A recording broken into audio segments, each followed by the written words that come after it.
Doctor గారు, menses సమయంలో sex చేస్తే కడుపు వస్తుందా?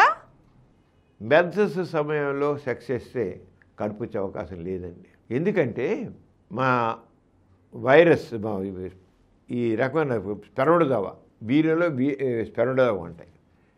వీర్యంలో ఏముంటాయి? వీర్య కణాలు లేదా స్పెర్మోడోజోవా అంటాం. ఆ స్పెర్మోడోజోవా వెళ్ళి స్త్రీ అండంతో కలయిక పొందాలి. ఎక్కడ కలుగుతుంది ఆ కలయిక? పక్కన ట్యూబ్లో కలుగుతుంది. మెన్సెస్ టైంలో సెక్స్ చేసే ఆ వీర్య కణాలు చాలా వరకు మెన్సెస్ రక్తంతో బయటకు వాష్అవుట్ అయిపోతాయి, తోసేయబడతాయి. మెన్సెస్ రక్తం కారుతుంటుంది కదా, తోసేయబడతాయి. పైగా ఏదో వెళ్ళే అనుకున్నాం, బాగా 5 cc వీర్యం పడింది అనుకున్నాం, దాంట్లో కొన్ని ఏదో ఈదుకుంటూ వెళ్ళి ఏదో తప్పించుకుంటూ వెళ్ళి ఆ ట్యూబ్లో చేరి ఆ టైంలో అనుకోకుండా స్త్రీలో అన్నం విడుదలైతే ఆమెతో కలిస్తే ఆ జైగోటు వచ్చి ఇక్కడ ఇంప్లాంట్ అయితే వస్తుందేమో అనుకున్నాం. కానీ ఇక్కడ ఇంప్లాంట్ వచ్చి గర్భాశయంలో ఆ జైగోటు అంటే పురుషునికి వీరికణము స్త్రీ అన్నము కలిసి ఏర్పడిన సంయుక్త కణము, ఆ పిండం స్మాల్ పిండం ఉందే జైగోటు అంటాం, అది వచ్చి గర్భాశయంలో అది ఉండాలంటే అక్కడ ఎండబెట్టి ఉంటేగా.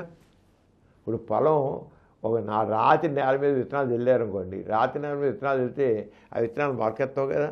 ఆరంగానే ఎప్పుడైతే మనసుకి ఎండబెట్టిన మొత్తం తుడిచిపెట్టిపోతుంది, వాష్అవుట్ అయిపోతుంది. వాష్అవుట్ అయిపోతే మీకు ఇది ఒకసారి యోని మార్గంలో వీర్య కణాలు పడితే వాటి లైఫ్ ఎంత అండి? 5 రోజులు, మొత్తం మ్యాక్సిమం 5 రోజులు, 3 నుంచి 5 రోజులు. ఈ 5 రోజుల్లో ఇప్పుడు అక్కడ వెళ్ళి ఆ టైంలో ఎగ్ అనేది ఎగ్ గురించి జనరల్గా ఇప్పుడు కూడా ఎగ్ రిలీజ్ అవ్వాలి ఎప్పుడు ఉందండి?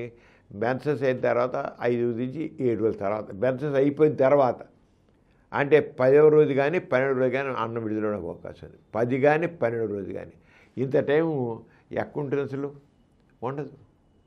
ఒకవేళ అనుకోకుండా ఎరాటిక్గా అది అనుకోకుండా మెన్సెస్ అయిన 5వ రోజు అన్నం విడుదలైంది అనుకున్నాం, మెన్సెస్ అయిన 3వ రోజే అన్నం విడుదల అనుకున్నాం, మెన్సెస్ 3వ అయ్యింది అనుకుందాం. సపోజ్ మెన్సెస్ అయిన 3వ రోజు 2వ రోజు అన్నం విడుదల అనుకున్నాం. ఆ అండం బయటకు వచ్చి ఫెలోపియన్ ట్యూబ్లో ఉండి వీర్యకణతో కలిసి అది ప్రయాణించి గర్భాశయంలోకి వస్తే గర్భాశయంలో ఎదగడా స్థలం ఏం చేస్తుంది దానికి? అసలు ఇప్పుడు గ్రౌండ్ ఏది దానికి? గ్రౌండ్ లేదు.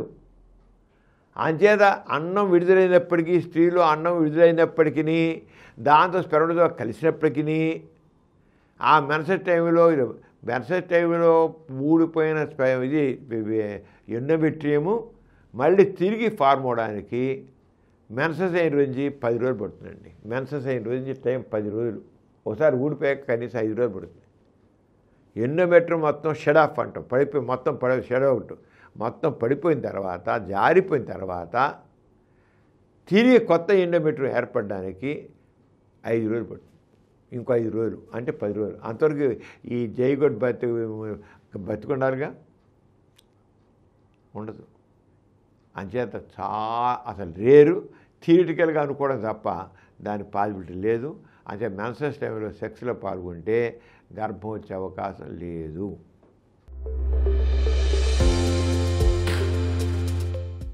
ఈ కార్యక్రమం మీకు ఎంతో నచ్చింది కదా.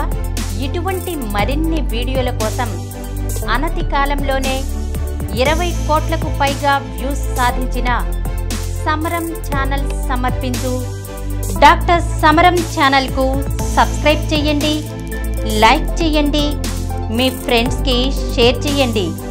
అలాగే ప్రక్కనున్న గంట సింబల్ని ప్రెస్ చేయడం మర్చిపోకండి.